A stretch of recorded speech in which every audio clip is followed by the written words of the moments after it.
Ladies and gentlemen, welcome to MALDEF's Los Angeles Awards, brought to you by our national gala sponsors, Verizon, Airbnb, and Adobe.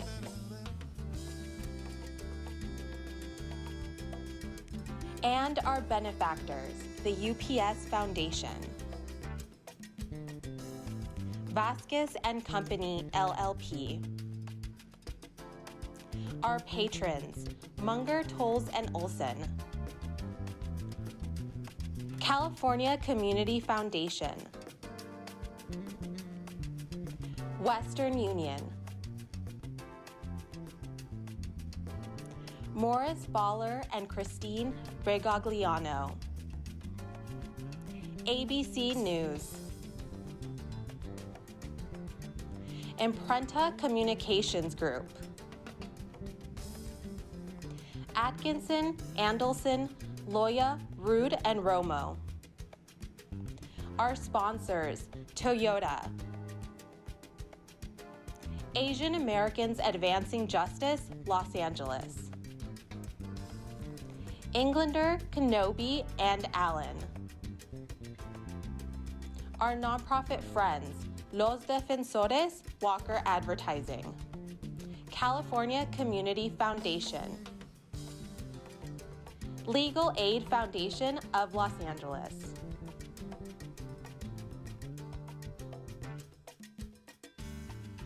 MALDEF is pleased to present this short video from our national gala sponsor, Verizon. When the revolution come knocking at my door, I ain't fighting just for myself no more, no more. Got my brothers by my side, and on the wings of freedom we ride. When the revolution come knocking at my door. At Verizon, we are committed to closing America's digital divide. We are investing to bring tech and connectivity to underserved schools across the country, making high-quality connectivity more affordable for low-income families, and expanding access to rural communities so more people have the affordable, high-quality internet they deserve. It's all part of our $3 billion commitment to help those who need it most and close the digital divide. Because we believe no one should be left behind.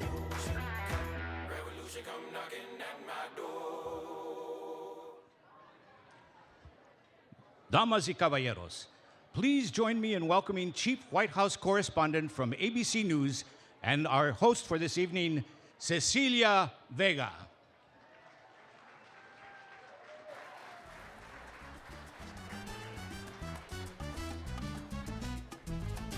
We're already having too much fun. It's so good to see everybody. Take a seat. Hi. I'm going to get in trouble if I don't shout out Table 10, my ABC family right there. Buenas noches, bienvenidos, damas y caballeros. Welcome to the MALDEF Los Angeles Gala that we are here for tonight. I am honored to be your host this evening on behalf of the MALDEF Board of Directors and MALDEF and General Counsel, Thomas Science. We are so glad to have you here this evening. Big round of applause. Before beginning tonight's festivities, I want to share with you that tonight, you can probably believe this, is the first in-person MALDEF Gala here in Los Angeles since 2019. Doesn't it feel so good to be back in a room with everybody face to face? So we want to thank everybody here, not just for your ongoing support and your partnership, but for being a part of this precedent-setting evening. You guys know this, MALDEF has a tremendous program. It begins with 3 amazing honorees, each of whom stands united around a shared mission of promoting a greater America for all of us, especially for our large and growing Latino community. And I want to begin by sharing some highlights from MALDEF's remarkable history. You guys know a lot of this, but so much of it is so important. MALDEF opens its doors in 1968 in San Antonio, Texas, following efforts by Latino lawyers and community activists to create a legal organization to promote the civil rights of Latinos living here in the United States.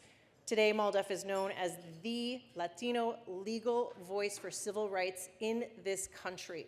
For 54 years, MALDEF has worked in the courts, in the halls of Congress, the state and local legislatures, to create new laws and policies with wide-ranging impact for the Latino community and really for our nation as a whole.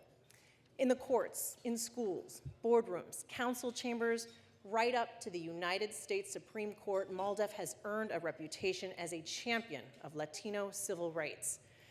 Now, these past 2 years, I don't need to tell you guys this, you know they were incredibly challenging for all of us. But listen to this, during this time, these past 2 years, I'm just gonna tick off some of the things that MALDEF has done.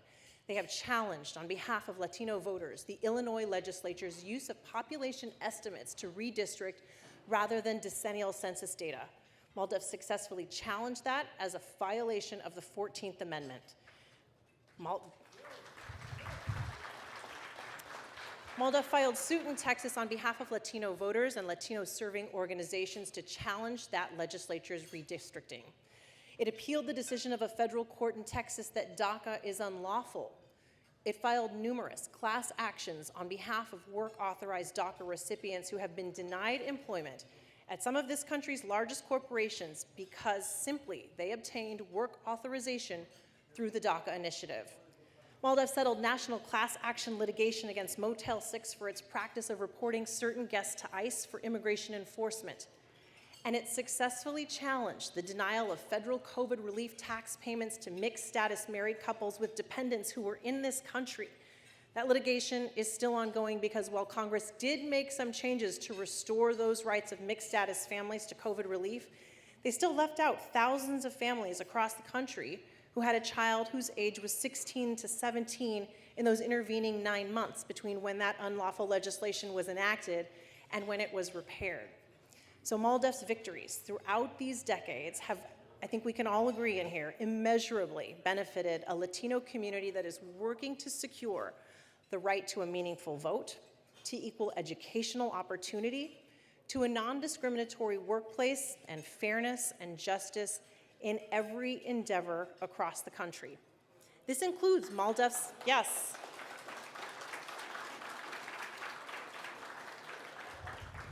And this includes, of course, MALDEF's landmark 1982 Supreme Court victory in Plyler versus Doe, which guarantees the right to a free kindergarten through 12th grade education for all children, that is regardless of their immigration status. And that is a victory that is the foundation for these ongoing efforts to provide citizenship, not just for the dreamers that we've been talking about, but for millions and others. So we want to thank MALDEF for their effort, of course, to create a better quality of life for Latinos throughout this country. Now, here we go. Tonight, MALDEF honors 3 individuals who have made immeasurable contributions, and they are united by a commitment to principles that include equality and fairness for all. So, I am here because I have the pleasure of introducing MALDEF's first esteemed honoree. I just met him, and he is wonderful, and he has a wonderful wife here also. Stuart Quo, the recipient of MALDEF's, yes.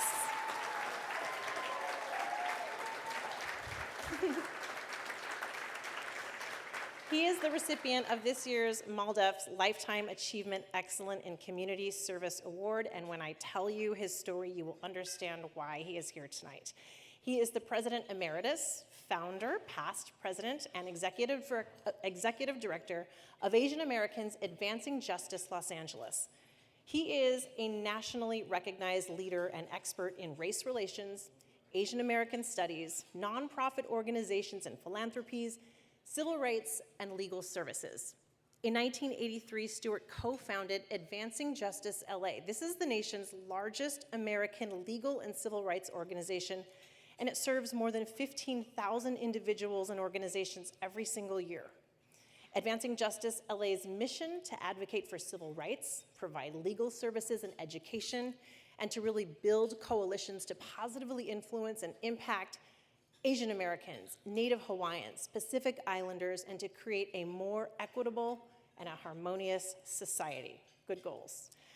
Under Stuart's leadership, Advancing Justice LA has become a leading advocate for all Asian Americans while working to build bridges with African American, Latino, lesbian, gay, bisexual, and transgender communities.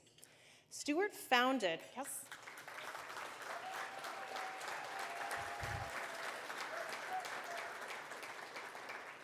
Stewart founded Advancing Justice LA's Leadership Development in Interethnic Relations program, which has trained more than 1,000 community leaders and activists in the past decade. Stewart was also one of the first Asian Americans to chair the board of a large US foundation when he was the chair of the board of directors of the California Endowment. You guys probably know this. That is the largest health foundation here in the state of California. So, but wait, there's more. We've got a good video, check it out.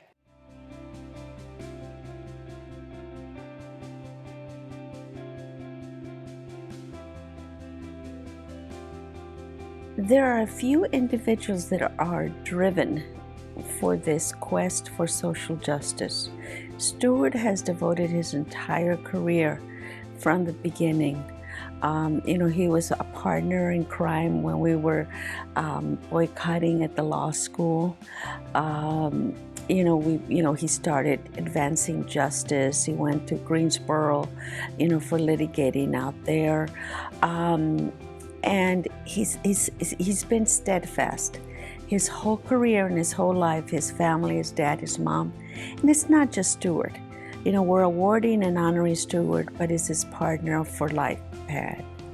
Pad has been with him from the beginning. They are a partner. And Stewart is sort of the whole person, a wonderful husband, a wonderful father, a grandpa. So he embodies what a social justice advocate should be. What drives Stewart is his unrelenting optimism about how much better the world can be, and his equally unrelenting belief that we can't just make it better for some, that civil rights has to be inclusive. For Stewart, that means that Asian Americans have to be at the table and in the trenches, and it means that we have to view our community's well-being as intertwined with that of other communities. For the 3 decades I have known him, this has been the driving force behind everything he's done, from the organization he built from the ground up, to the culture that he created, to the policies that he pursued, and the cases that we filed. When it became clear early on that in order to do workers' rights, we would have to represent Latino and African American workers, sometimes even against Asian-owned businesses, Stewart did not hesitate.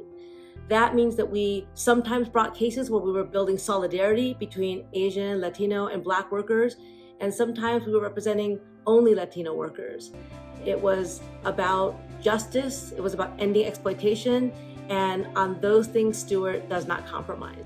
I think what drives Stewart is a sense of fairness and inclusion, and a sense that another world is possible, and that if he puts in the hard work with others, that other world can be achieved.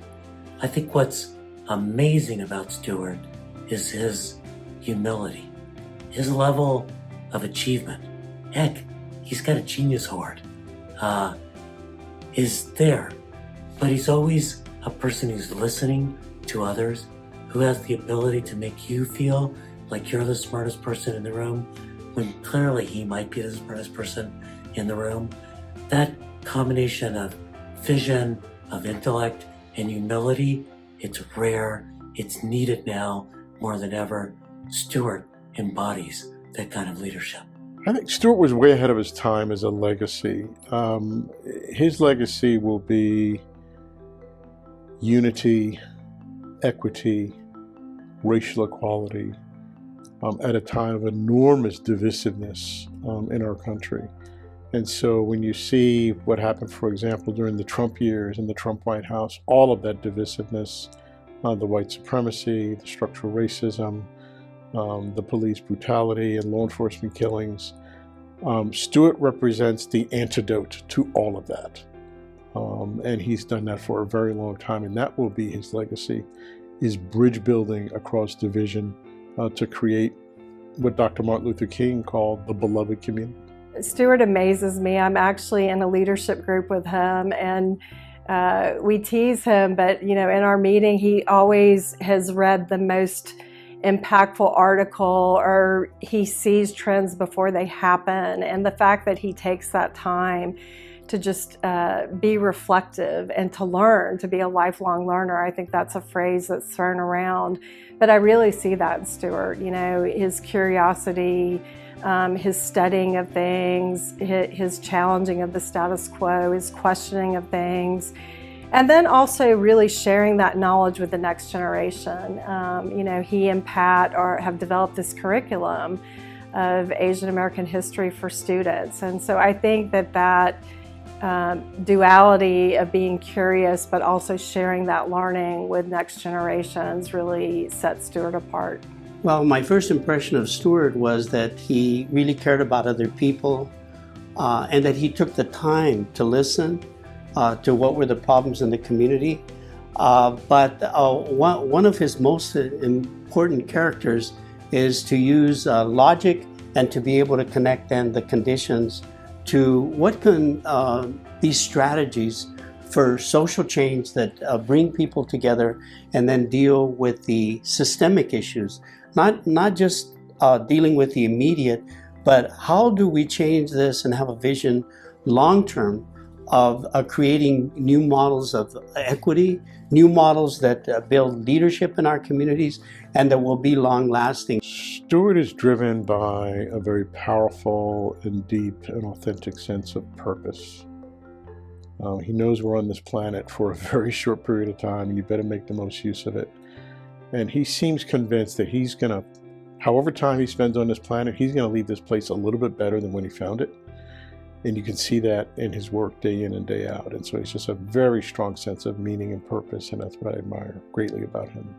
We should each be so lucky to have a father, an uncle, a grandfather, a friend, a colleague, a boss named Stuart Quo. He's an amazing, amazing individual.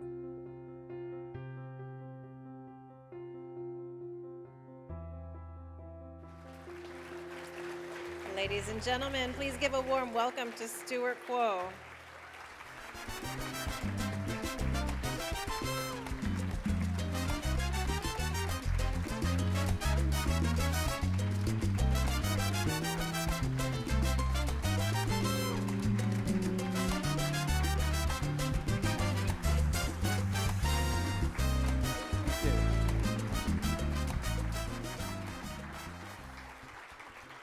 Thank you. Thank you very much. Thank you, Cecilia, Tom, and the MALDEF family. I want to, first of all, congratulate Dr. Darlene Robles and and John Quinones for their Lifetime Achievement Awards also. It is my great honor to be awarded this Lifetime Achievement Award for Community Service by MALDEF. Of course, MALDEF is one of the, if not the premier civil rights organization in the United States of America. So congratulations, Tom.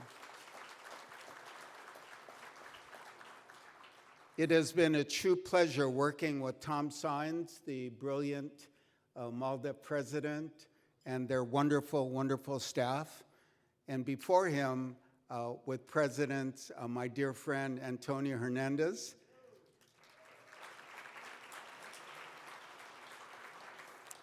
And of course, Vilma Martinez. I saw a picture of her on the screen. Our history in working together on issues like redistricting, immigration, workers' rights, and education has been spanning over 3 decades and has been influential and inspiring. At a time when our country has not fulfilled our dream of treating immigrants with full dignity and for some a pathway to citizenship, that coalition, that unity is more important than ever before.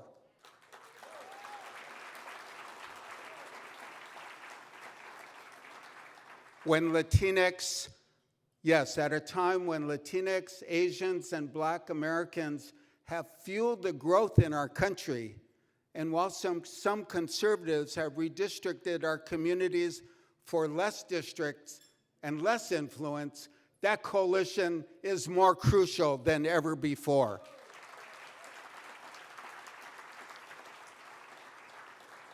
In 2017 and 2018, my dear wife, Pat, who's here joining me tonight, and I were diagnosed with third and fourth stage cancers. Our lives changed forever.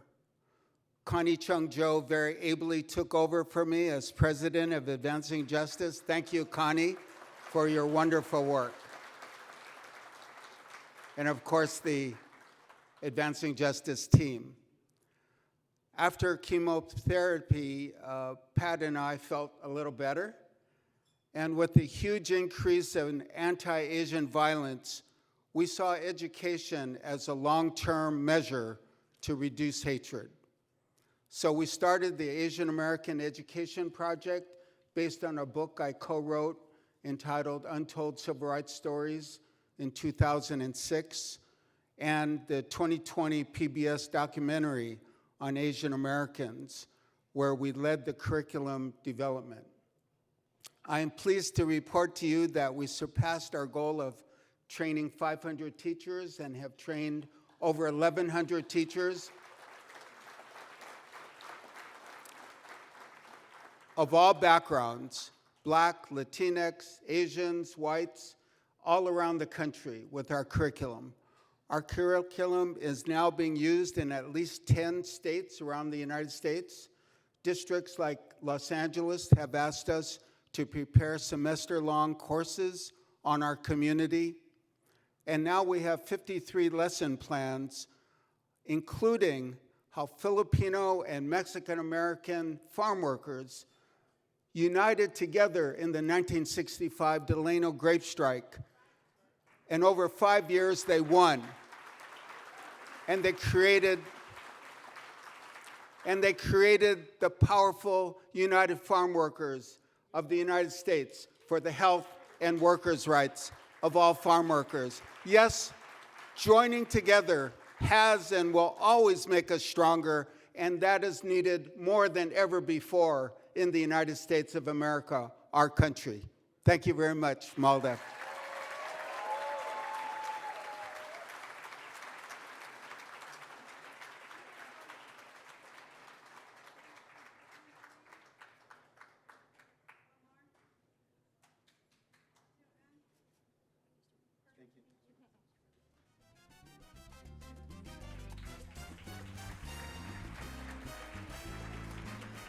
Congratulations again, Stuart, and thank you for all of those years of hard work.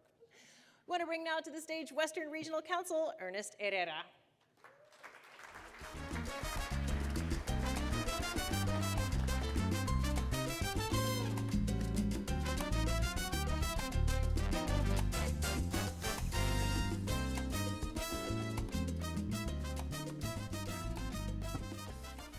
Hi, good evening, and first I'll say really quickly, I just got to meet Stuart, and it was an honor, and congrats again for all of your great work.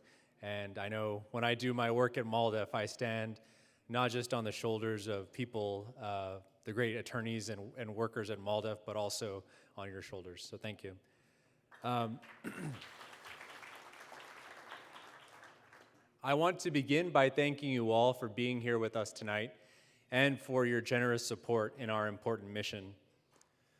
The last 2 years have made me more appreciative of times in which we are able to gather and celebrate. I also want to thank Tom for the great honor of being named Western Regional Counsel and being able to speak to you all tonight.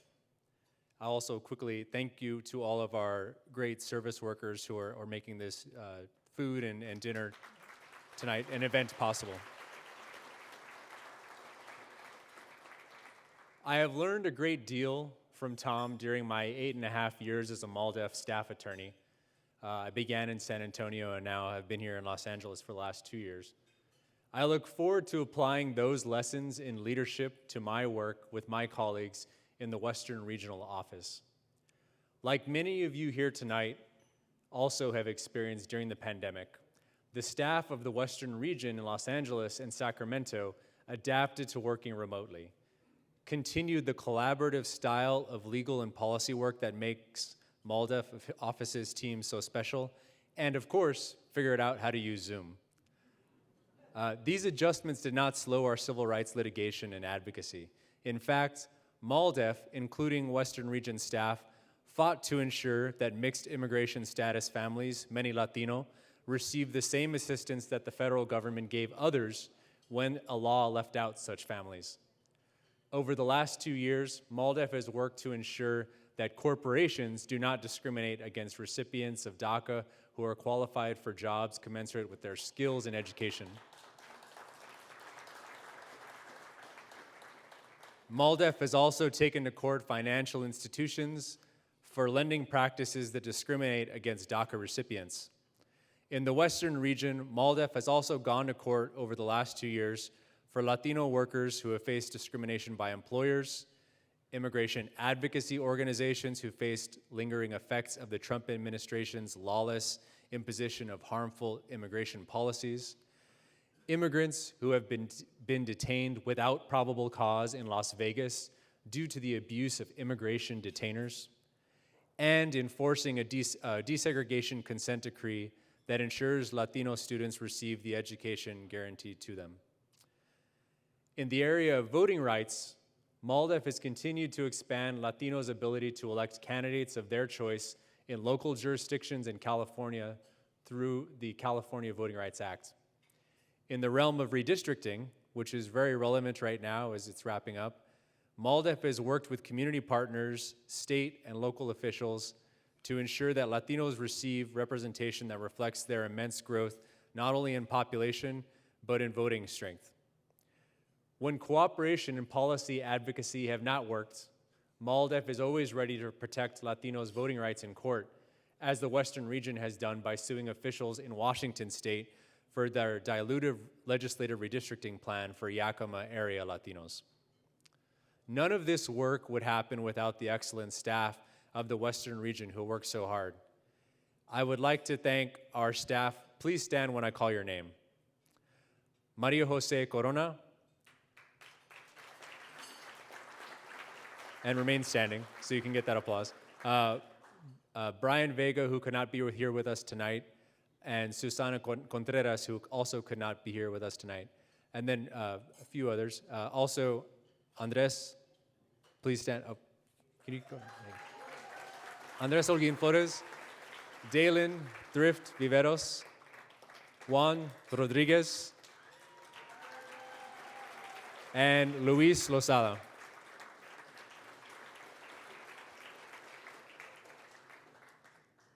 Without our staff, without our legal staff, the work of our attorneys is impossible.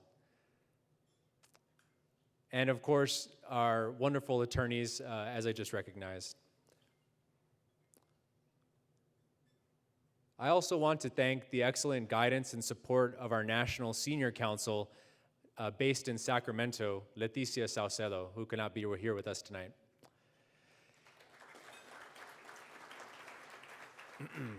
And another thanks I must give is to, as to any significant other of a MALDEF attorney, thank you to my partner, Aaron Tom, for all of his support.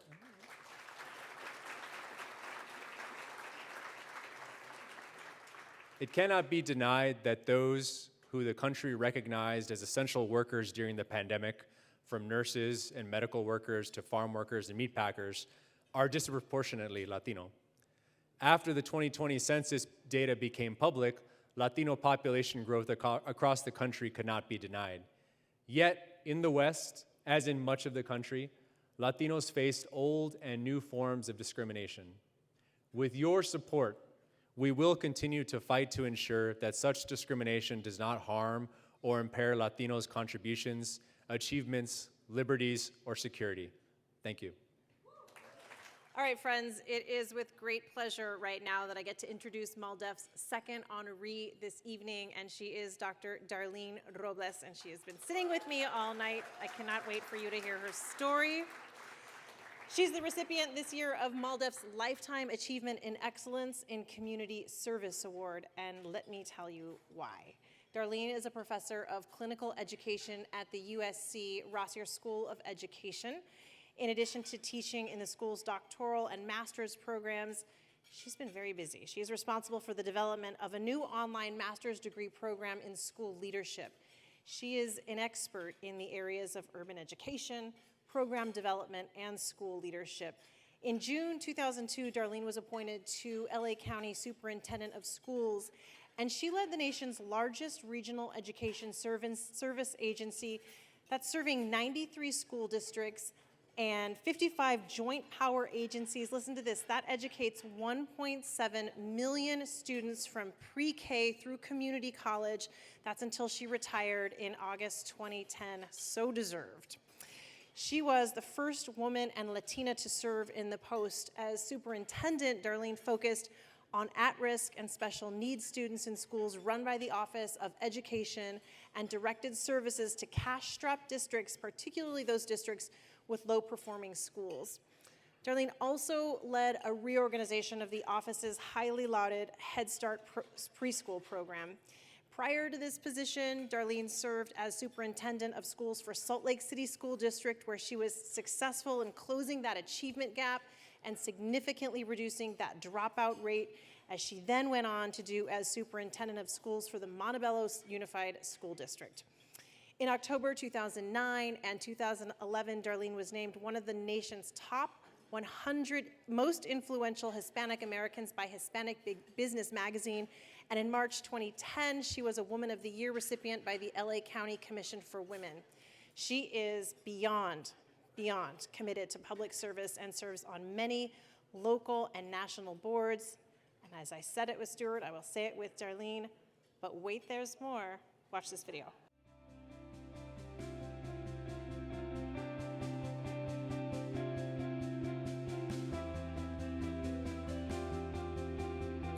I think that Darlene is driven by a passion for people, for children especially, but Darlene understands that education is the key to transforming lives, a key to equity and helping people, particularly people of more humble beginnings, to experience opportunity in this country. And she's lived it. And she's made it happen for many others. And so I think that's something Darlene believes in. Well, you know, Darlene, she's the first. I call her the first because, you know, she broke that glass ceiling for many of us Latinas. She was the first female Latinx superintendent in Montebello. She was the first female Latinx superintendent in Salt Lake City, and she was the first female Latinx superintendent of Los Angeles County Office of Education. So Darlene has always been somebody that inspires Latinas and all Latinx, but especially Latinas, because she fought a tough fight to get where she is. Darlene leads a very rich legacy as a leader, as an educator, as a person who has accomplished a great deal in her life. And that legacy is manifest in the individuals she's touched and worked with over the years, that she's groomed and mentored, that she's advised and counseled and taught. That's a very proud legacy for any educator, and I think Darlene exemplifies that better than anyone I know. I met Darlene in 1986. We were both young, energetic, full of vision, doctoral students at USC. She was someone who was unafraid to talk in our courses. She would challenge professors on issues that would come up. She had such a kind of excitement about public education and making a difference for students. We both had a real commitment to English language learners and to Latino youth.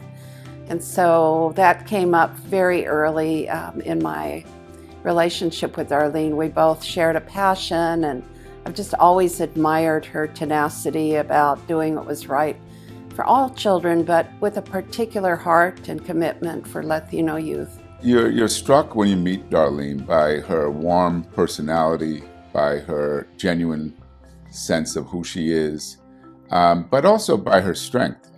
It's really clear when you meet her that this is a strong individual, a person who has a lot of confidence about who she is. The fact that she never allowed her job or her position to keep her from doing what's right and being a person of integrity. That to me is something that is Darlene's legacy and greatest accomplishment.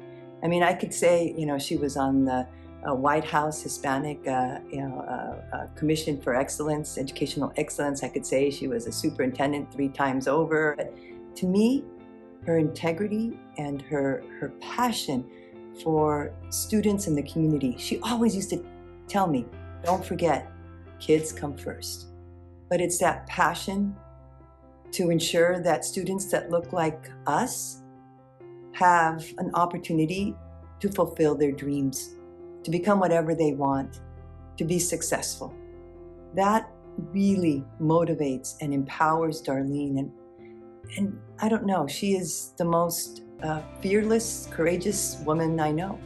My first impression of Darlene was a woman of purpose. Her compassion and caring for her work and vision were a hallmark of her achievements.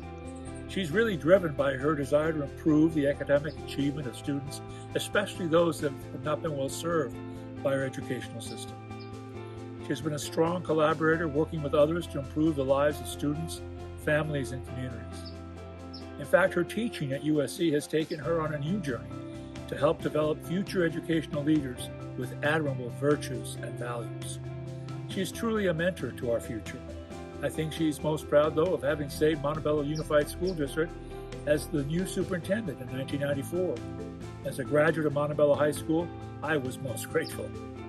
Her legacy will always be to leave a history that wherever she worked, she left it in a better place.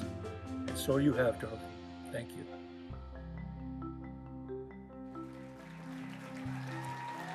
A round of applause, ladies and gentlemen, for Dr. Darlene Robles. Felicidades.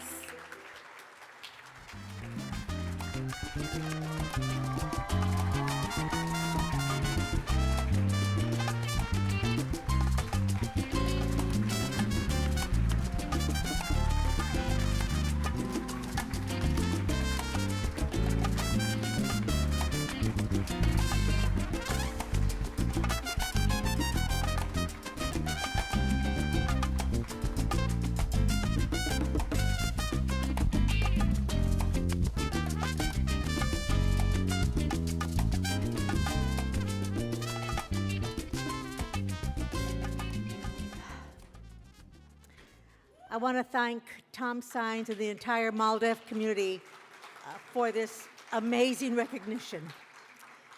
Honestly, when I received the letter from Tom and from MALDEF, I looked at it. I said, I'm to receive the Lifetime Achievement Award, Excellent in Community Service. Honestly, I was stunned. And I read the letter twice. I don't think Tom remembers. I called him and I said, are you sure? He said, yes, Darlene, it's true. So I agree with what Tom said earlier. It really is great to be back and wonderful to see so many people here, to see so many friends and colleagues in the audience. It warms my heart to see everyone be engaged and also to break bread with people that you care about for a cause very important to each and every one of us. What MALDEF has done over the years is just amazing work.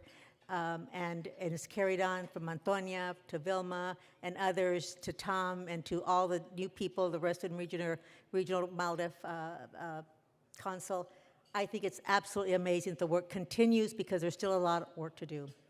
I'm humbled by being here and honored by one of the most influential and premier Latino civil organizations in the country.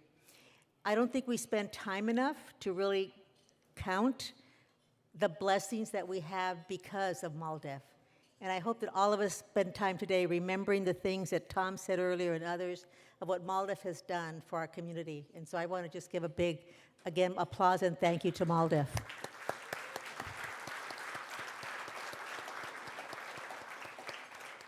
To be honored by others who are here, being honored, Stuart Quo, John Quinones, I offer my congratulations to you. It really is special to be with two amazing individuals. I find myself in the shadows of you, and so it's an honor to be recognized with you today. So congratulations to you too. As it's often said, no one does it alone. No one, at least for me, I'm not here, I didn't do anything alone. I don't have that magic wand to say I want this done, I want that done. I couldn't be here today without my husband. We've been married over 52 years, and because he has supported me to continue the work that I've done. I jokingly tell my students when they read my resume, I say, that's where the gray hair comes from. It's been a long time. But he's given me that opportunity with that support and love and caring for me to serve those who need to be served and give voice to those. And to my granddaughter, Lauren. Lauren, I just love you to death. I feel very encouraged about the future because I know Lauren and her friends are going to continue to give voice and advocacy to our community because of what they're learning. And in fact, in the gentleman, Professor Coloran's class at Pitzer. So they're going to continue this fight, and you're going to have people working with MALDEF forever as generations to come. And I want to give a big shout out to all my family and friends who are here tonight. Thank you for being here, because friends, as you saw, Maria, we've been friends for 50-some years and 40-some, I don't know, different times, but my sister-in-law and all, I just couldn't be here without their support. My mother is 91 years old, and she could not be here today. But for those of us that still have our mother or wish we still had our mother, it's always that unconditional love that they have given us and why we get to do what we do on behalf of our community, because I am fortunate to still have her, and there's nothing like going and seeing her. She lives close to me, to say, I'm still beautiful every day. And who doesn't want to hear that, right? Especially for my mother. But again, it's her that has inspired me. She grew up in the 50s, faced discrimination in her workplace, and as a single mother, but she inspired me every day to continue to persevere, to reach my goals. And so I just want to say a shout out to her and thank her for my mother. She's amazing. Each of you here tonight, for those that I know and those that I don't know, I want to thank you, because somewhere in the universe you've given me that strength and courage to do the work that I love. And I'm being recognized, but you're also being recognized for what you do every day as well. Again, no one does it alone, and the fact that I'm being honored for this work, I'm humbled by this recognition, and I want to thank all of you for offering me this recognition and support in my personal and professional journey. Without you, I know I couldn't be here. There are so many people I want to thank, but I want to thank two groups that have inspired me my entire career. Those are the parents and students I have served with and have served, because their stories of resilience, fortitude, and inspiration, moving forward despite all the obstacles that they've received or have to face, their continued hope of just telling me why they chose to come to the United States, and even those that were born here, about their hope that they have and their belief that they can do it, that's what inspires me every day because of their hope. I tell this story when I was going to go to Salt Lake. People ask me, how'd you get there, right? Well, I got there, but I left Montebello. And when I was thinking about doing that, I was a little concerned because I was going alone. My husband wasn't going with me. He was working, still here. And I thought about, what am I afraid of? And I remembered the stories of the parents I worked with and what they did to struggle to get here. I actually looked in the mirror and I said, girl, get your big girl's pants on. Get over this. You know, they still to this day inspire me because of what they're willing to do for their children, for their families, and for our community. That hope and that fortitude is what still drives me to do the work that I do. So thank you so much, and I will continue to live on the shoulders of so many Latinas and Mexican women whose legacies I can only hope to be part of in the future. Because they, like Antonia, Gloria Molina, you are stars and people who have given so much. And I am in the shadow of these, and I only hope that through I can live and be there, following their footsteps and continue the legacies they've given. That I hope to do and continue to do as long as I have breath, to continue to give to my community and serve them. I am blessed to have them in my life, and I'm a better person because all of you who have given that to me. Thank you so much for this recognition. Thank you. And thank MALDEF.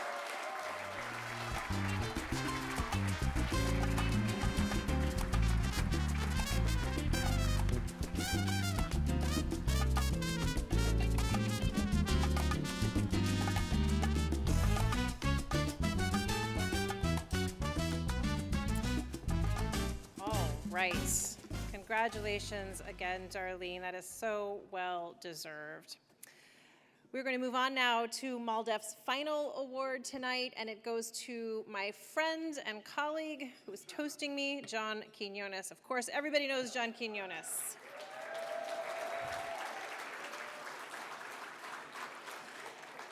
This is like one of these intros that I don't need to give. Maybe you've heard, John has this show. It's called What Would You Do?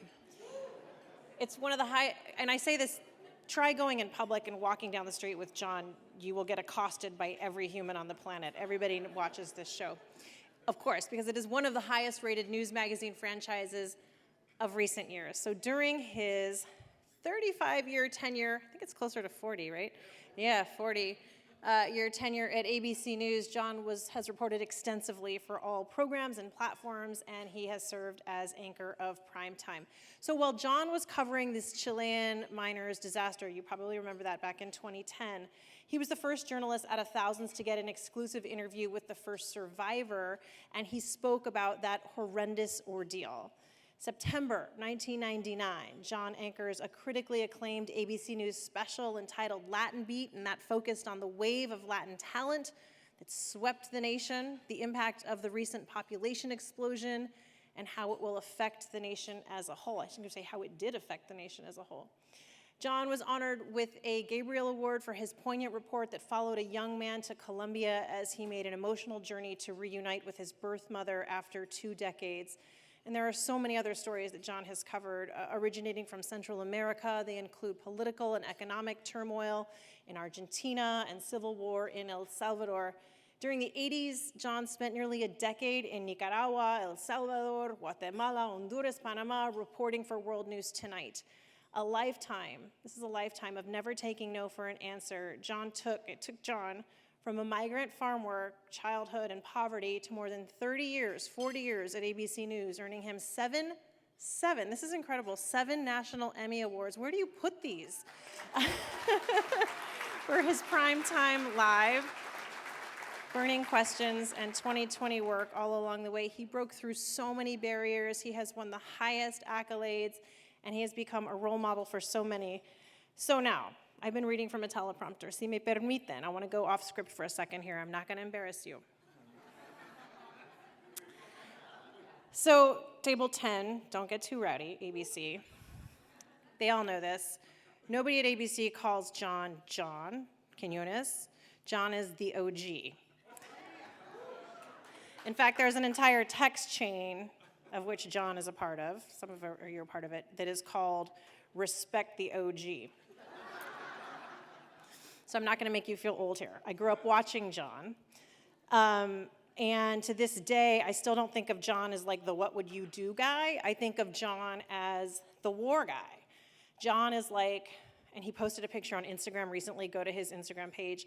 John was like the guy in like the big shoulder pads with the long hair, like billowing in the wind in the 80s, like reporting on the scene from Panama to you name it, El Salvador, as we just talked about. But he was the guy who led Peter Jennings' newscasts every single night, World News Tonight. And we grew up watching that. And there is this, I mentioned it briefly here, but this indelible image, John, of one of particular story, and it was the Colombian coal miners that the Chilean coal miners, I will never forget, because you were live on Good Morning America, and you started interviewing someone on the scene, and you switched from Spanish to English. During Good Morning America, John starts speaking in Spanish. And I had never seen anything like it on English language television. To this day, I vividly remember it, and he starts just translating in real time. probably so many of us in this room grew up watching John and have watched John throughout the course of his career. And the thing that I don't know that you even realize what you've done, John, for those of us who grew up watching you, was you were just you. You just did your job, and you were the best, and are the best. But what that teaches those of us who came up and are coming up is that you don't have to hide who you are to be in this crazy world that we're in, that you can be the most chingon, the most Mexican American, and be so damn proud of that and just be you. You don't have to hide that. So I thank you for giving us at Table 10 the freedom to be who we are in this job. I'm gonna wrap, I promise. They're like, wrap, I hear in the control room all the time. 2 quick things, my favorite things about John. Homie has jokes. Get him to tell you the one about what he would call the late night version of his show, What Would You Do If He Has It? I think it's along the lines of, who would you do? Prime time. But more importantly, this is what I love about John. When there are conversations that sometimes get a little uncomfortable about diversity, as all of us in this room, I believe, push for and believe in, and those conversations need to happen, John at ABC News is the guy who steps to the front of that room and takes a seat at that table and doesn't back down. And he doesn't get uncomfortable about it, and he has taught us that it is okay to be the strongest voice in this room and to never give up. So, mi compañero, mi hermano, mi OG, we have a video to show you. Let's watch.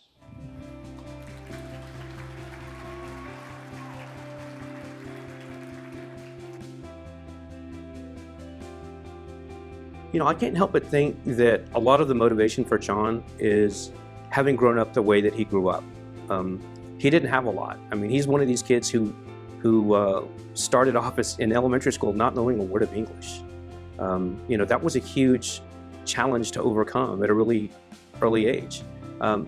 He had very loving parents, but parents who really were limited in how they could help him overcome those obstacles as a kid growing up. But, you know, I think it demonstrates tremendous tenacity on his part to stick with it and to not only achieve what he wanted to do, but to go on to really great things. And again, when I talk about, you know, somebody being an example for others of having limited English proficiency growing up, very humble beginnings as a migrant worker himself. And he taught himself to speak better English. He chose a high school at a time when he had options to choose one of 3 different high schools. He chose the one where he thought the most English-speaking people would be. And so, just so he could learn English better. So, yeah, this is just a wonderful example of somebody who's got incredible tenacity and really wants to achieve the goal that he set for himself. So he has succeeded really at every level in life, is the way I look at it. And coming from the humble beginnings that he came from, I think that resonates incredibly well with other people, especially minorities.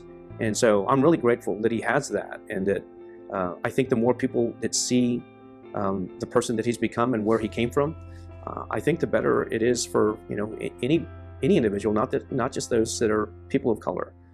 But his story is extraordinary, and I want as many people as possible to know that. I remember walking into ABC News headquarters in New York for the very first time 10 years ago and seeing John's picture there in the lobby with all the greats like Diane Sawyer, Barbara Walters, and I was thinking, whoa, look at this Mexican American. He made it. He makes us all so proud to this day. I think what drives John now is the same thing that drove John early in his career, which is looking for some integrity in the storytelling, which is why What Would You Do is an actual extension of his journalism, because it's about truth and justice and integrity.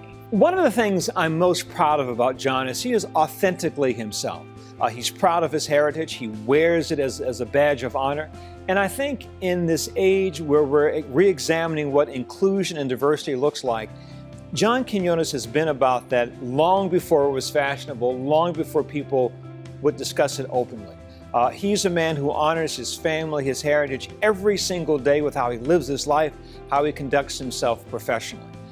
He helped make the roadmap that many of us have followed as we seek to embrace diversity and inclusion at ABC News, in our industry, in our country. John has long been a trailblazer, and where he leads, we follow. We'd be here all day if I listed all of John's accomplishments. There are so many, but for me, there's really one story in particular that John did years ago, and it had a profound effect on me personally. I still remember it so vividly to this day. John was live on Good Morning America when those Chilean miners were rescued, and he started interviewing people live on air in Spanish. I had never seen anything like this on English language TV. It was profound to see this Mexican-American correspondent so fluidly interviewing live in Spanish and doing the translations in real time. And the network aired every second of it. It was just so impactful. And you know what? Since then, I've never once hesitated to speak Spanish on air or doing interviews because of that moment. It was huge for me to see this happen. You know, the guy's won multiple Emmys. You know, his work is unequivocally good. There's nobody who can say that this guy didn't earn his stripes, right, as a journalist. And, you know, going all the way back to one of his very first Emmys, where he did work the way journalists, you don't see them doing work anymore. And that is, you know, he went undercover, he exposed a lot of the injustices, I guess you could say, that was aimed toward immigrants in the Chicago area. There were people who were working in the restaurant business, and they were taken advantage of, you know, very long hours, very little or sometimes no pay. And John took the time to actually go to the other side of the border and work his way up with other immigrants. And he crossed the river with them, did the long walks, made his way up to Chicago as seemingly another immigrant like everybody else, and worked as a dishwasher in some of these really terrible conditions. And he got to see firsthand what it was like. He even slept in the basement with these folks, documented what was going on, put it on camera. Yeah, that's the kind of stuff that you don't see too much anymore on TV, and that's exceptional journalism.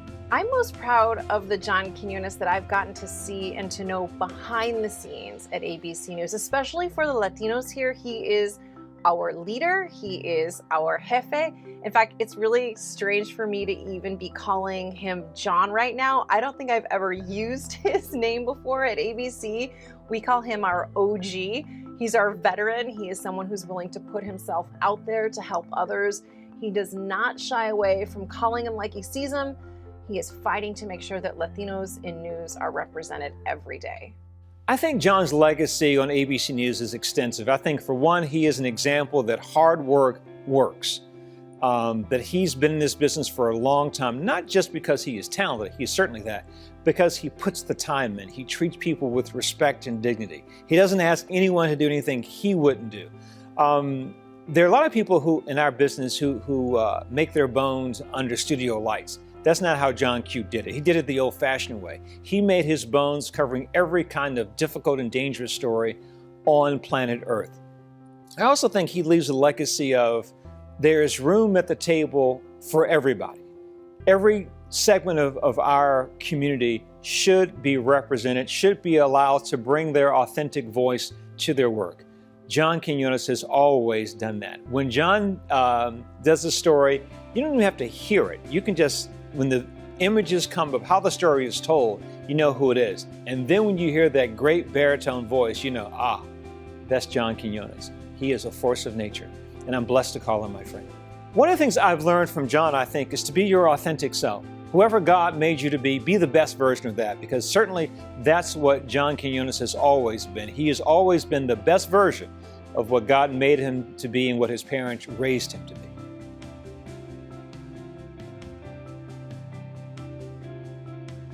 All right. Here's our OG.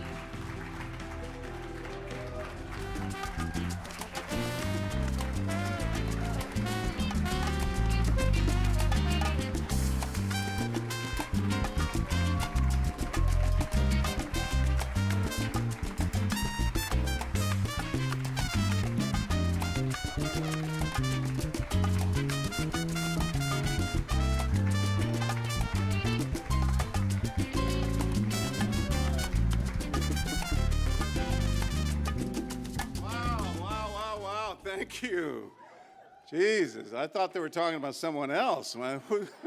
Who was that? Thank you, Cecilia. Cecilia, the kick-ass reporter at the White House, who's taken on Donald Trump, Joe Biden, anyone.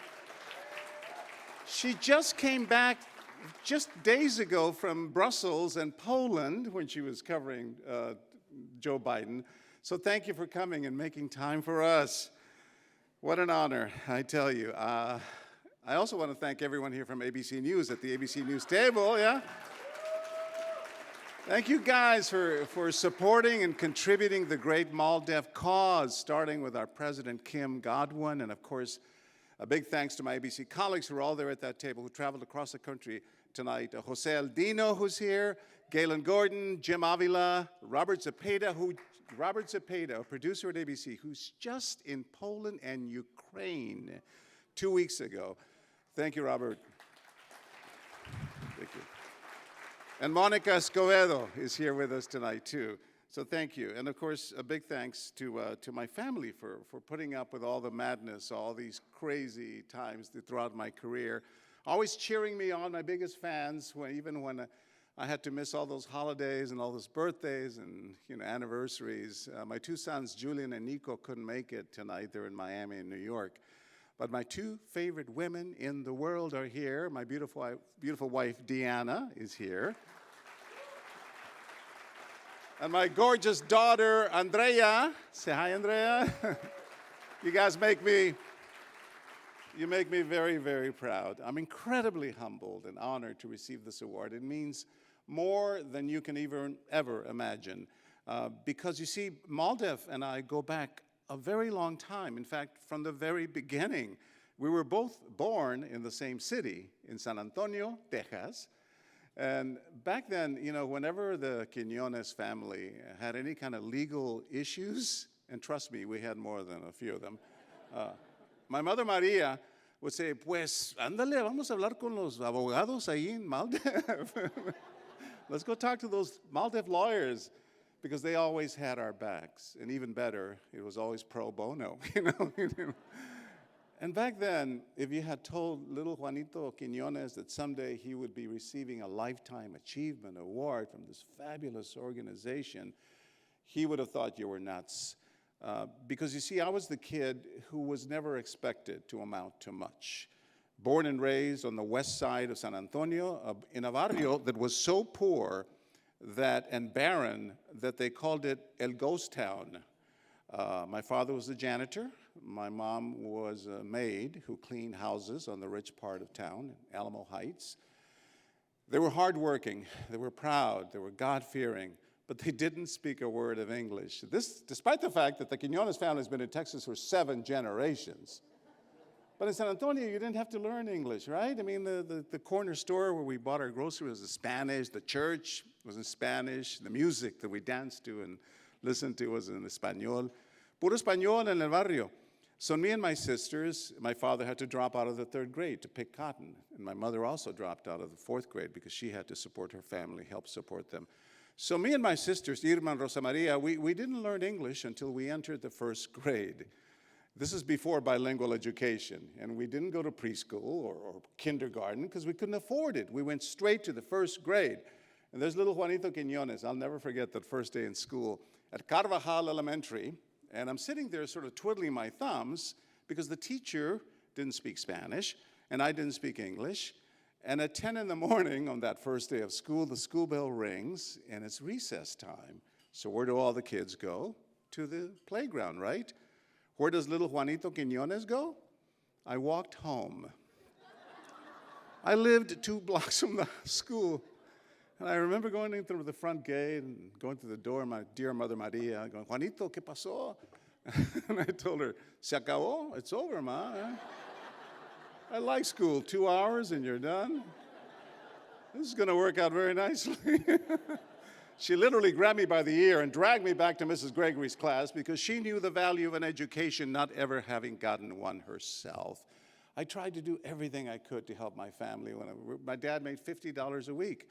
So I shined shoes. Me and my cousin Joey made this wooden box, shoe shine box, and we bought these rags and these polishes, And we started shining shoes for 10 cents a pair. And we would go to all the cantinas, the bars, because the borrachos didn't know how much they were tipping you, the drunk guys.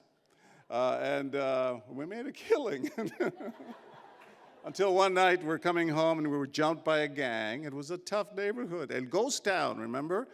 Drive-by shootings and drugs. And they stole all my rags from my shoe shine polish and the polishes and the earnings from the night and the shoe shine box that we had made from scratch. And that was the end of my shoe shining career.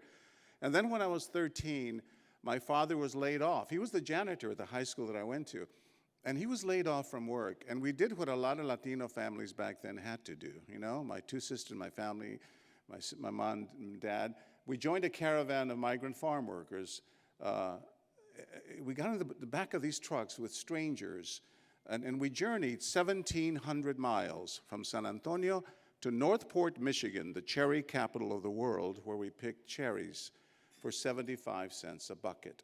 And I remember teetering on the top of these ladders, you know, and it would take me 2 hours to fill that darn bucket for 75 cents. 2 hours, 75 cents. And we did that for 7 weeks.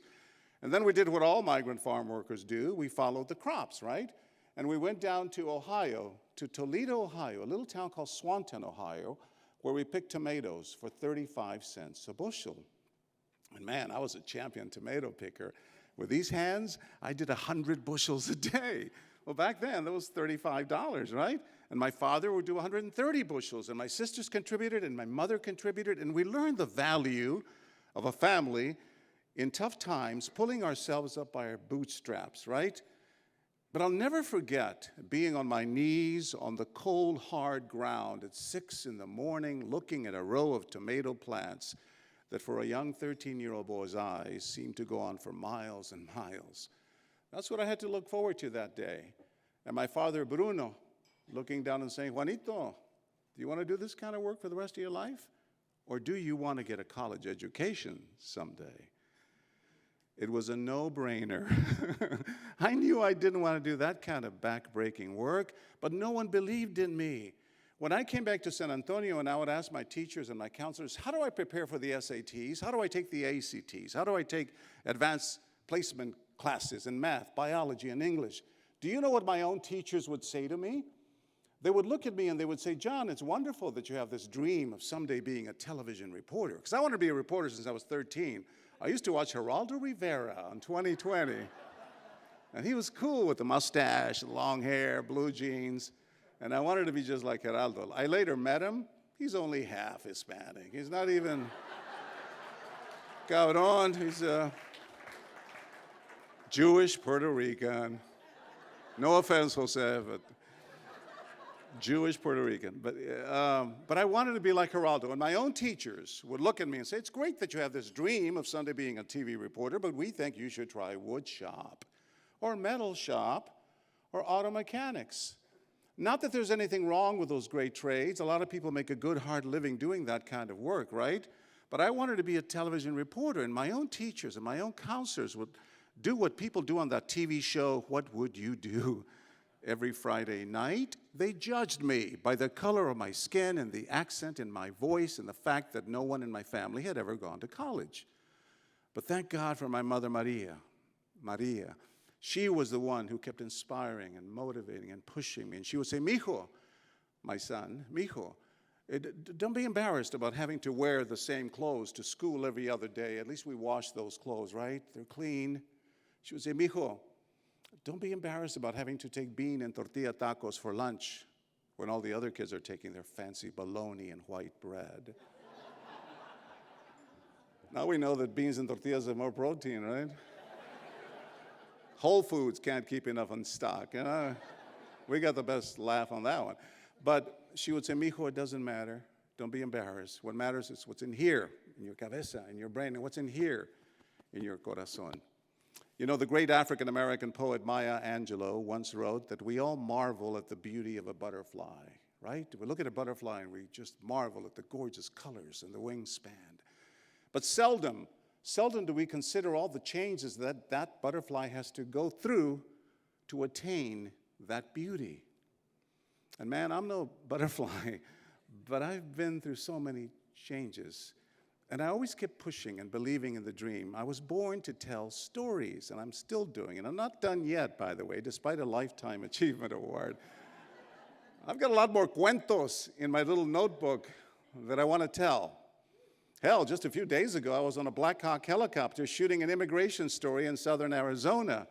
So there's much more to come. And by the way, we should bring What Would You Do back, you know, on the air, right? Because this kind of thing... This country needs it now more today than ever before. I mean, enough talk about building all these damn bridges. Enough talk about building all these walls. We need to talk about building these bridges, right? To better bring together the beautiful mosaic that is in the American people. In closing, I just have one final thought. When I started back in this business back in the 80s, there was just very few Latinos, as I said, in network news. At ABC, it was only me and Geraldo. And I look at the TV news landscape now, and I'm really, it just makes me proud. On the air and on the screen, many more reporters, especially at ABC, who, and like Cecilia, she's at the helm, who really do look and resemble the rest of America. And they're the ones bringing us the news. We have made great progress, but we can't just rest on that. You know, Cecilia and I in particular are pushing real hard to make sure that more Latinos are promoted to management positions. Yeah, you know, the places at the table with the real power. We need Latino senior producers and executive producers and vice presidents and presidents of news divisions. Those are the people who make the all-important decisions about which stories get assigned and make it on the air. With people of color in positions of real power, the sky's the limit. The light of journalism will shine even brighter on the darkest corners of the world to illuminate injustice, to illuminate corruption, to illuminate civil rights violations and human rights violations. When those gatekeepers look more like the beautiful mosaic of the people watching the news at home, we'll do a much better job of reporting and shining that light on the marginalized communities which too often and for too long have been ignored. Only then can we really say that we sincerely, genuinely, truly are giving a voice to the voiceless. And after all, isn't that what journalism is all about? Muchas gracias, MALDEF, and adelante. Thank you. Tom.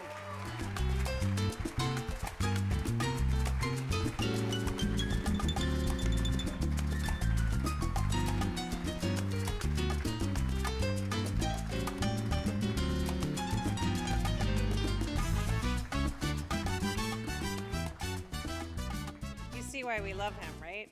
He's the best. Congratulations, John. Again, we're all so happy for you. I want to welcome back to the stage right now, MALDEF President. You don't get to go very far, Tom Sainz.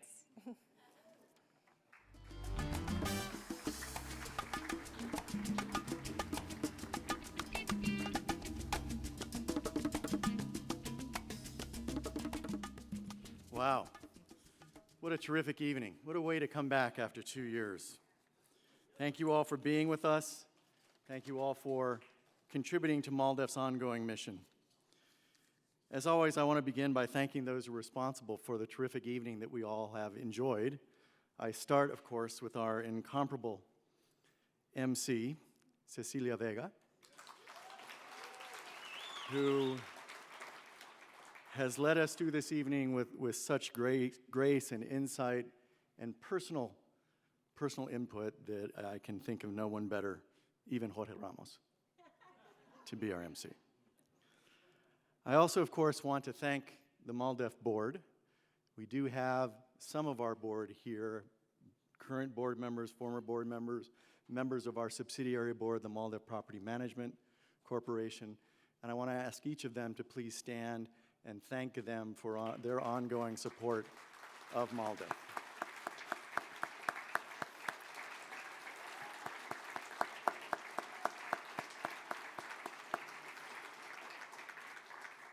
Now, I do want to note tonight, we have both our current board chair and our incoming board chair, and I want to take a moment to acknowledge each of them.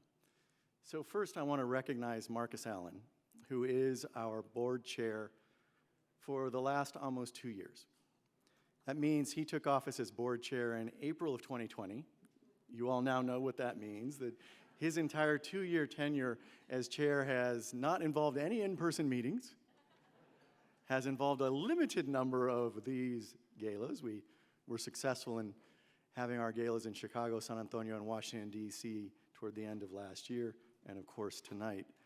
But throughout all of that, Marcus, as I fully expected, has led us with the same grace, the same purpose, the same insight that he brings to every endeavor he attaches himself to.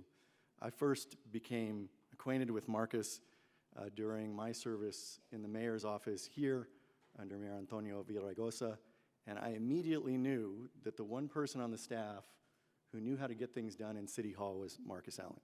So I want to thank Marcus for his service 2 years as our chair.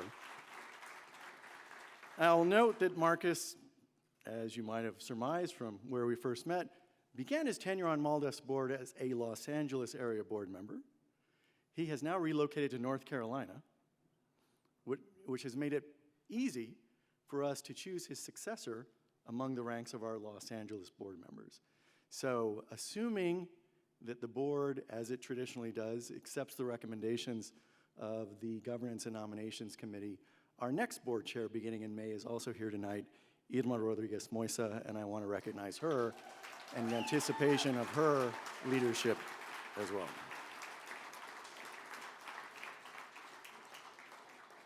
I mentioned earlier in a joking vein all the work that went into tonight, but it's absolutely true that when you have to move an event of this magnitude repeatedly, and you have to find new venues, and you have to ensure that the honorees are still comfortable and your sponsors are comfortable, there's lots of work involved. So I do want to thank all of the MALDEF staff who have been involved and ask them to stand, starting with Gina Montoya, our Vice President of Development, Amy Borrayo, Jacob Rodriguez, Jose Delgado in the back, Jesus Verduzco, Sandra Hernandez, who cannot be here tonight, Julie Gallego, and Rogelio Lopez, and all of the staff responsible for tonight's successful event. You heard my colleague Ernest Herrera earlier identify by name the LA Regional Office staff, but this also, of course, happens to be our headquarters. So our staff for the entire nation, many of them, are also here tonight from all of the important departments: development, accounting, finance, the community education department, as well as our legal department. So I want to ask all of our staff and our former staff for the sacrifices they made in the past with us tonight to please stand and accept our thanks for the ongoing work that you do, whether as alumni or current staff.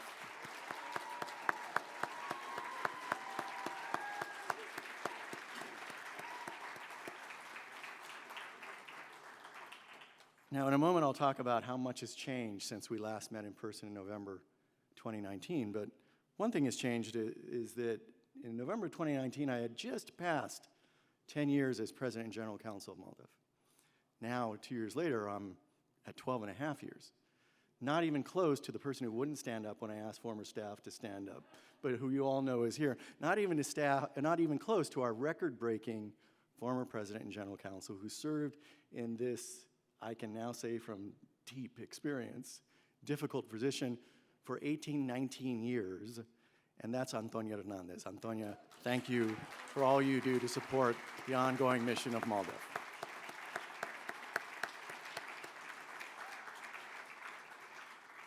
I have been fortunate throughout those 12 years to have some truly extraordinary honorees. And in that august crowd, tonight is no exception. Indeed, it is probably a highlight.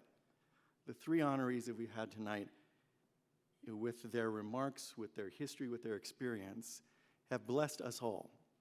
And will bless many more when this goes up on YouTube, and they can all, throughout the country, hear the incredible stories and inspiring remarks of our honorees. So I want to end the evening by also thanking them for being here, for allowing us to honor them, for allowing us to postpone this event time after time, and for still being here tonight with tremendous grace, tremendous presence. Of course, the iconic and ingenious, redundant because he is a certified genius, Stuart Quo, thank you for being here tonight.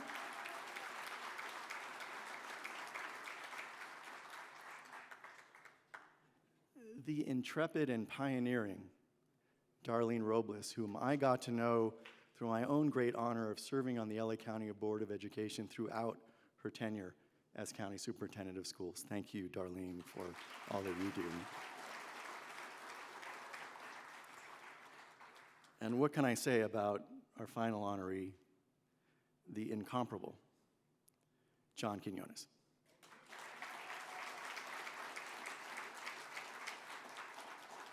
And all I can say about John is, what an inspiration you are to all of us. And one note to Gina, don't ever have me talk after John Quinones. So, I mentioned so much has changed since we last met in person in November of 2019. Just to remind us all of it in this pandemic sometimes seems longer than it really is, sometimes shorter than it really is. But in November of 2019, Donald Trump was only about 2/3 of the way through his term as President of the United States, without any strong indication that he would not achieve re-election.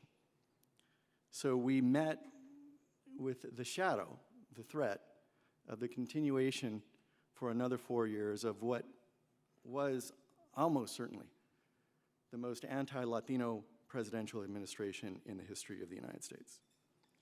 2 years ago, in November of 2019, we had not yet gone through the incredibly ground-shaking census of 2020. Not only ground-shaking because of the unprecedented political manipulation of the census, truly unprecedented in our history as a country. The attempt to add a citizenship question specifically to reduce the count of Latinos in our population.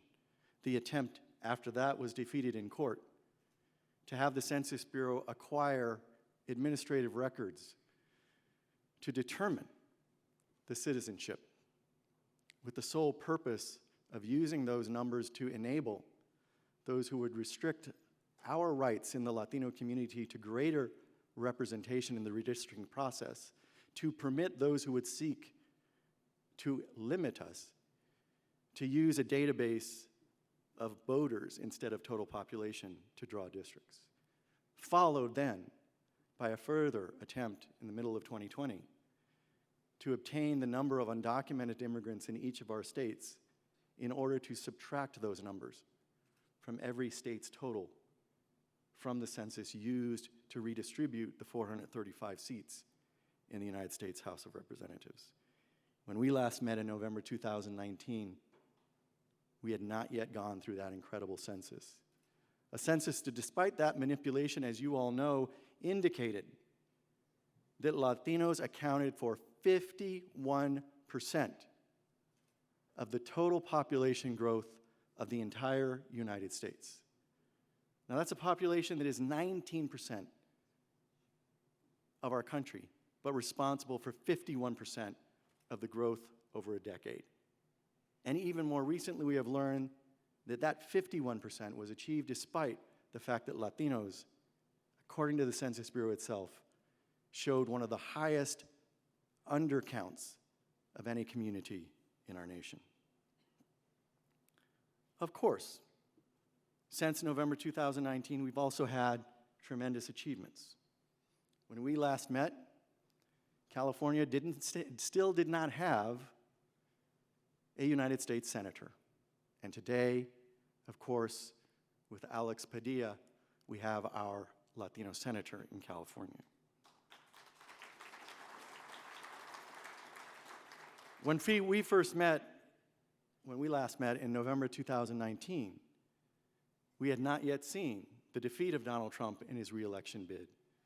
We had not yet seen the unprecedented attempted insurrection to ride the Democratic vote to keep him in power. And on a positive note, we had not seen an administration with 4 Latino cabinet members as it began its tenure in 2021.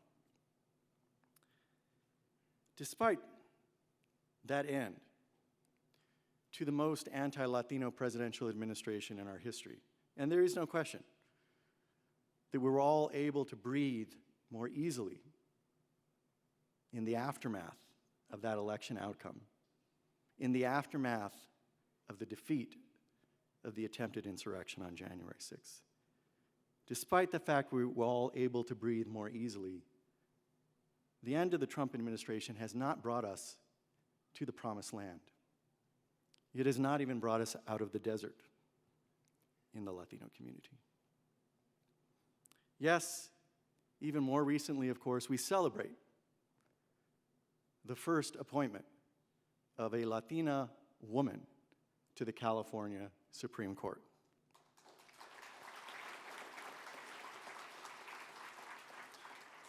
We celebrate a redistricting process in California that was near perfect from MALDEF's perspective, that permits the Latino community to elect assembly members, state senators, and Congress members that are Latino voters' choice from every sector of our broad state. But, as I said, we are not out of the desert yet. Because despite the fact that we have that Latina justice on the California Supreme Court, a development we all welcome, she is still the only Latino to serve on a 7-member California Supreme Court. Now, I want you to think about that for a minute. Latinos have been the largest racial group in the state of California for many years. We surpassed white Californians many years ago. And yet today, our 7-member Supreme Court in the state of California has 2 white justices, 2 black justices, 2 Asian American justices, and 1 Latina justice. Indeed, in the entire history of that court, every other major racial group in this state has had multiple members at a time. There has never been more than 1 Latino on the California Supreme Court at a time. And I want to recognize that one of those who's held that sole position, Carlos Moreno, is here tonight.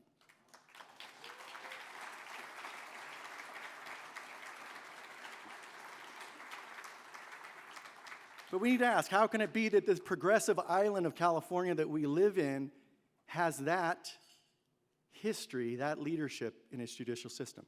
1 Latino at a time, and only 1 in comparison to every other major racial group with a smaller population in the state.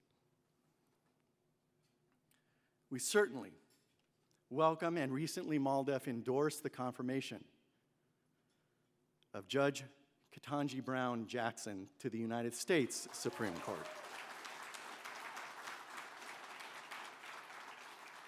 And we welcome the change in nominations between this administration and its predecessor that managed in 4 years, despite record-breaking appointments, to put exactly 1 Latina on any court of appeals throughout the entire country.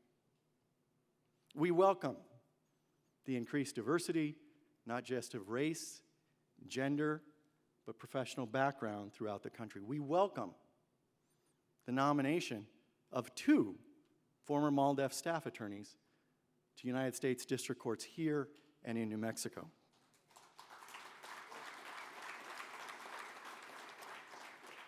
But we cannot help but note that despite the fact that Latinos have been the largest racial minority group in this country for 19 years,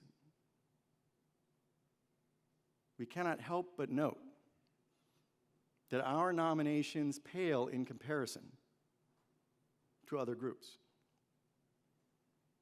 Obviously, there's lots of work to be done to make up for the monochromatic judicial appointments of the Trump administration, and we welcome the diversity in the Biden administration's appointments. But we must ask, why are Latinos, 19% of the nation's population, been appointed so far at parity, 19-20% of Biden judicial nominations, when other communities with strong claims, no doubt, to overrepresentation, but so does the Latino community have such claims?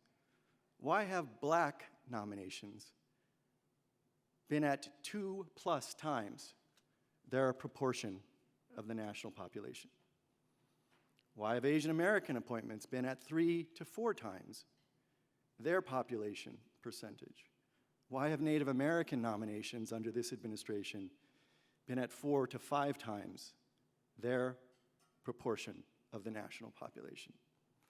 Why, of all racial minority groups, should Latinos, the largest, with a history of experiencing discrimination throughout our presence, why should our level of nominations be equal to population parity when other groups for this administration, this progressive administration, have deservedly and appropriately received appointments at multiples of their population parity? We certainly know that we have achieved great things in this state. I previously mentioned the appointment of Alex Padilla to the United States Senate, an extraordinary achievement. But that was followed by appointments by Governor Gavin Newsom to positions vacated by Alex Padilla and Javier Becerra in his elevation to the nation's cabinet, by appointments that did not go to the Latino community, such that today, Latinos, the largest racial group in the state, have the lowest representation among statewide elected officials under our state constitution. By that I mean not the senators, I mean governor, lieutenant governor on down. Again, Latinos have lower representation than whites, Blacks, Asian Americans, as a result of the appointments made by a governor who is, by all indications, going to achieve a deserved re-election. The last illustration. Some of you may have the experience that I do. This is proxy season. I happen to have a small stock portfolio, so every time these days I go home, I expect in the mail a number of proxy ballots from corporations.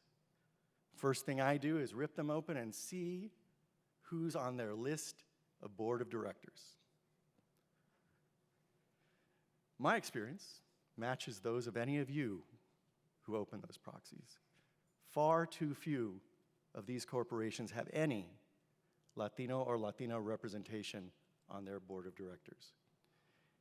Indeed, our partner organization at the Latino Corporate Directors Association did a study of progressive legislation enacted by our California legislature mandating the appointment of women to boards of directors of corporations headquartered in California.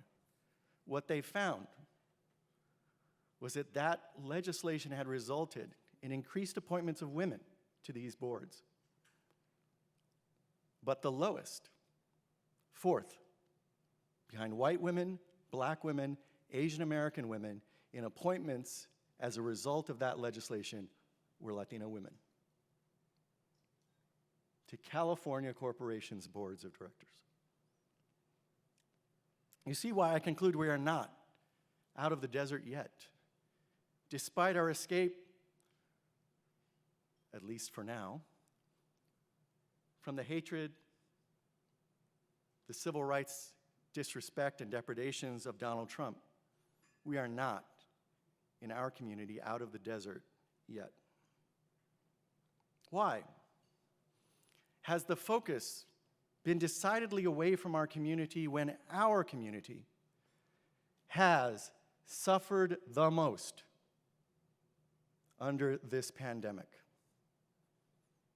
Highest rates of infection, highest rates of death, highest rates of hospitalization. Why has our community not been the focus throughout this pandemic when we comprise such a huge proportion of the essential workers identified by our leaders at the national, state, and local level? Farm workers, service workers, healthcare providers. One would have expected that coming out of this pandemic, our community, with 51% of the growth of the nation in the last decade, would be coming in to a level of recognition and respect that we have not received.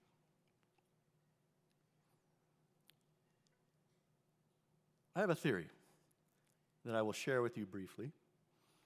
But first I want to describe what I think our community is experiencing. To do so, I want to tell you a personal story. So despite my obvious resemblance to Jorge Ramos, in fact, throughout my life, I have met no one's stereotyped view of what a Latino looks like. That's not a surprise to any of you. Some of you in this audience have had the same experience. But I recall, as a child, even when my mother was the in-classroom aide to the non-Spanish speaking teacher who would tutor the Spanish-speaking English learners, even in that context, some of those former English learners would ask me, I remember one in particular, so what are you, like French or something? And I'm like, but it's my mother who taught you. And then there was a group of cafeteria workers when I was at a pull-out program that brought together students from different elementary schools throughout the district who stared at me throughout our class meeting. And after it was over, one of them came over and said, "We've been looking at you. Are you Italian?" My formative experiences in college was about a roommate who said I didn't fit what he thought Mexicans looked like. Now, he was from a New Jersey suburb of New York City, so 1980s, understand. Well, one last example. My very first legal employment was in the summer after my freshman year of college. It was with the largest law firm at the time in Los Angeles. And I was being supervised as a paralegal intern by a paralegal, a white man, who on my very first day of work was assigned to take me from downtown LA to Fullerton, California, where we would be doing our work on site at a client's warehouse. In the course of that drive, he played a game trying to guess who I was from the resumes that he had seen. He couldn't tell by looking at me, so he first, of course, ended up guessing, "Hey, aren't you that Jewish kid?" Now, he used a more crass term, as you will understand his perspective in a moment. And I said, "No, that's not me." I explained who I was. And of course, from that day forward, my first legal employment experience involved that supervising telling me that for the rest of my tenure, he would refer to me as Paco, and following through on that throughout my employment. Needless to say, I know a little bit about passing. So I will tell you, based on those experiences, for about a minute and a half when I was in college, I actually thought, you know what I will do? I will go through my life passing as white and then achieve the pinnacle of my profession. I imagined being on the Supreme Court. No, that's not unrealistic. Brett Kavanaugh was both my college classmate and my law school classmate. So that was my plan. I was going to pass as white, get on the Supreme Court, and then through a dramatic reveal, after I'd been confirmed, say to everyone, "Surprise, I'm Mexican."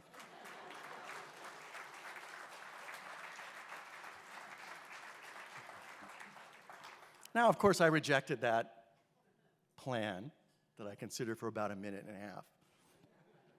But I rejected it because passing is problematic for the individual and for the group. I tell you this because I fear what we are experiencing as a Latino community today is an enforced passing by the powers that be. They don't want to acknowledge us as a racial group. They will acknowledge us as essential workers, farm workers, occasionally even as immigrants. But identify us specifically as Latinos, a race? I defy you to find the consistent references to us as such. You will find in our current context, of course, open acknowledgement of blacks as an important and critical racial group in this country. Black Lives Matter has reinforced that. You will find, unfortunately, as a result of an increase in hate inspired by Donald Trump's racism in his treatment of the pandemic, that leaders will acknowledge the Asian American community as a significant and growing racial group in our country. You will find that our Native American brothers and sisters are acknowledged by progressives, including our own governor, as a critical group that has experienced extraordinary depths of discrimination and racism. Outside of the occasional acknowledgement of Hispanic Heritage Month, which even Donald Trump did through the taco salad, I defy you to find the leaders who will openly speak of Latinos as a racial group and indeed the largest racial minority group in this country. It doesn't happen. As I told you, I have a theory. Throughout my tenure, when I first started with Antonio Hernandez in MALDEF in 1993, what we have experienced as a community is the exploitation of demographic fear by irresponsible elected leaders around the country. It began here in California with Pete Wilson in the mid-90s and Proposition 187. He saw a fear of the growth, the demographic growth of our community, and exploited it through 187 to achieve his own re-election. We saw it repeated 12 years ago in Arizona with SB 1070, Sheriff Arpaio, Jan Brewer, and others who exploited that same demographic fear in Arizona to enact the most draconian anti-immigrant and anti-Latino laws in that state's legislation. And of course, we saw it in Donald Trump's infamous and never to be forgotten June 2015 announcement of his campaign, in which he slandered Mexican immigrants, which he meant all Latinos, in the course of announcing that he would seek the presidency. Appropriate here, you all know he doubled down a year later by accusing a sitting federal judge of being biased against him simply because that judge is Mexican American. So we have seen the forces of the right exploit demographic fear to our great detriment throughout the last quarter century and beyond. They have perceived a fear in the non-Latino public about the growth of our population and used it for their own irresponsible means. And we have fought that. We have fought it successfully, defeating Prop 187, defeating SB 1070, defeating Donald Trump and his manipulation of the census. But in all of that arduous and important work, we have failed to recognize that our allies in the progressive community have reacted to the same demographic fear in their own reluctance, their own refusal to address us as a racial minority community. I defied you earlier to find the examples of addressing us as a racial group. I believe the reason is that our progressive allies in significant positions are being advised explicitly or implicitly to avoid calling out Latinos as Latinos out of a concern that it will spark the demographic fear of potential moderate supporters in the non-Latino community for their continued leadership. Yes, I'm talking about you, Joe Biden. Yes, I'm talking about you, Gavin Newsom. That flip side of the exploitation of demographic fear is our new challenge. It is the challenge that can help us to leave the desert and get closer to the promised land. We not only must continue to defy and defeat the exploiters of demographic fear, who would return us to an age of extreme discrimination, violence against our and allied communities. But we must couple that with a demand that our allies in the progressive community, particularly those in leadership of populations with an increasing proportion of Latinos, we must demand from them that they acknowledge, respect, and represent us in the Latino community commensurate with our contributions throughout history and our contributions throughout this pandemic and our contributions as reflected in the future projections of our country. That is our challenge, and at MALDEF, as we emerge from this pandemic, we are prepared to take on that challenge and call them out for their extreme underrepresentation of our community in every position of leadership across the nation. Thank you, our most intrepid supporters, for coming here tonight. We look forward to working in collaboration and partnership with all of you to achieve our dream, to emerge from the desert, and finally arrive at our promised land.